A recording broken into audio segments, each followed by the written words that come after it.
അങ്ങനെ കേരളം കാത്തിരുന്ന Nilambur by election result വന്നിരിക്കുകയാണ്. UDF സ്ഥാനാർത്ഥി ആര്യാടൻ ഷൗക്കത്ത് 11,077 വോട്ടുകൾക്ക് വിജയിച്ചിരിക്കുന്നു. ഒറ്റവാക്കിൽ പറഞ്ഞാൽ മത്സരിച്ച മത്സരാർത്ഥികൾക്കെല്ലാം തൃപ്തി നൽകുന്ന ഒരു റിസൾട്ട് തന്നെയെന്ന് വേണമെങ്കിൽ പറയാം. ആദ്യമായി UDFനെ പറ്റി പറയുമ്പോൾ നേരിയ മാർജിനുള്ള വിജയമായിരുന്നെങ്കിൽ അവർ ഇത്ര സന്തോഷിക്കാൻ ഇടയില്ല. കാരണം നിയമസഭാ ഇലക്ഷന് മുമ്പ് നടക്കുന്ന ഒരു ക്വാർട്ടർ ഫൈനൽ എന്ന നിലയ്ക്ക് 10,000 വോട്ടിൻ്റെയെങ്കിലും മിനിമം ഭൂരിപക്ഷം അവർ പ്രതീക്ഷിച്ചിരുന്നു. കാരണം UDF ഒറ്റക്കെട്ടായി ഇവിടെ പ്രവർത്തിച്ചിരുന്നു. യുവജന സംഘടനകളും മുസ്ലിം ലീഗ് അടക്കം എല്ലാവരും ഒരേ ലക്ഷ്യത്തിനായി ഒരു പടലപ്പിണക്കങ്ങളുമില്ലാതെ എല്ലാവരും ഒത്തൊരുമിച്ച് ഈ ഇലക്ഷന് ഇവിടെ സജീവമായിരുന്നു നിലമ്പൂരിൽ.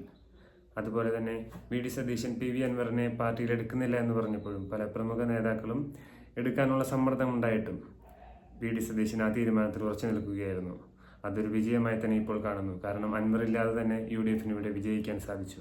LDFനെ സംബന്ധിച്ചാകട്ടെ അവരുടെ കേഡർ വോട്ടുകൾ എന്ന് പറയാനുള്ളത് ഒരു 50,000 മുതൽ 60,000 വരെയാണ്.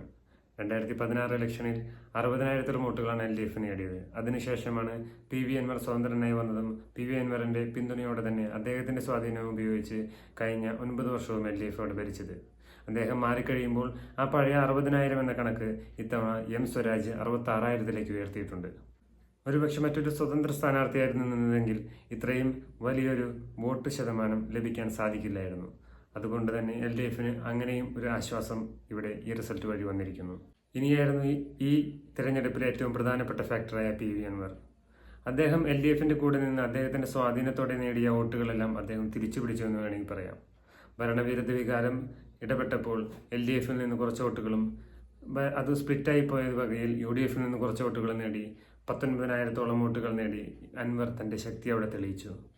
അങ്ങനെ അൻവറിനും ഈ റിസൾട്ട് ഒരു സന്തോഷപ്രദമായ റിസൾട്ടായി മാറി.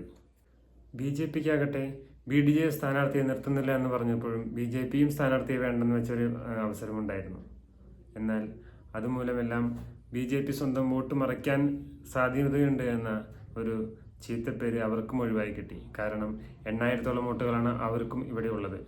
8,500 വോട്ടുകളാണ് കഴിഞ്ഞ തവണ ഇലക്ഷൻ അവർ നേടിയത്. ഇത്തവണ 8,600 വോട്ടുകൾ നേടി BJP നില അതുപോലെ തന്നെ നിലനിർത്തി. അതിനാൽ തന്നെ ഒരു വോട്ടുമറിക്കൽ ആരോപണത്തിൽ നിന്ന് BJPയും വിമുക്തരായി.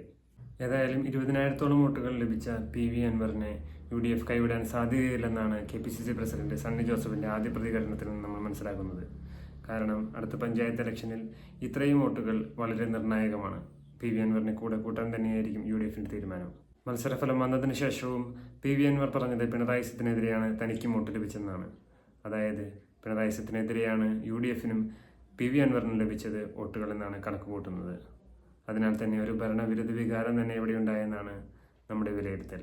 ചുരുക്കി പറഞ്ഞാൽ UDFന് അവർ വിചാരിച്ച പോലെ ഒരു വിജയം നേടാൻ സാധിക്കുകയും LDFനും BJPക്കും തങ്ങളുടെ വോട്ടുകൾ നിലനിർത്താൻ സാധിച്ചു എന്നതുകൂടെയാണ് ഈ ഇലക്ഷന്റെ ഒരു പ്രത്യേകത. PV അൻവർ മത്സരിച്ചില്ലായിരുന്നുവെങ്കിൽ ഭരണവിരുദ്ധ വോട്ടുകളെല്ലാം UDFിലേക്ക് തന്നെ എത്തി ഇതിലും കൂടിയ ഭൂരിപക്ഷത്തിൽ വിജയിക്കാൻ സാധിക്കുമായിരുന്നു. എന്തായാലും PV അൻവറിന് തന്റെ ശക്തി തെളിയിക്കാൻ സാധിച്ചതുകൊണ്ടും അടുത്ത ഇലക്ഷനിൽ ഇനി PV അൻവർ UDFിനോടൊപ്പം ചേരുമോ എന്നും നമുക്ക് കാത്തിരുന്നു കാണാം. അങ്ങനെ ചുരുക്കി പറഞ്ഞാൽ ഏവരെയും തൃപ്തിപ്പെടുത്തുകൊണ്ട് തന്നെ ഈ ഇലക്ഷൻ റിസൾട്ട് ഇവിടെ അവസാനിച്ചിരിക്കുന്നു. വിജയിച്ച ആര്യാടൻ ഷൗക്കത്തിന് അഭിനന്ദനങ്ങൾ അറിയിക്കുന്നതോടൊപ്പം വാശിയോടെ പോരാടിയ LDFന്റെ കരുത്തനായ സ്ഥാനാർത്ഥി M സ്വരാജിനും അഭിനന്ദനങ്ങൾ അർപ്പിച്ചുകൊണ്ട് ഈ വീഡിയോ ഇവിടെ നിർത്തുന്നു.